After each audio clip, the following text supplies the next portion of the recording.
Good afternoon, everyone. I'm Master P. Nimesh of Grade 7. Today I'm going to talk about urban flood control system.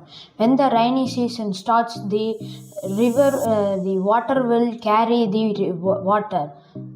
The river will carry the water. When the river was overflow, the dam will control the water. When the dam was overflow, we want to allow the people by the alarm.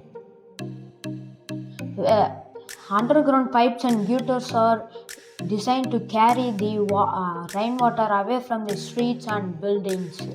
Special materials for sidewalks, parking, lots that water to soak on the streets. Walls are dirt among built by the rivers. Thank you to all.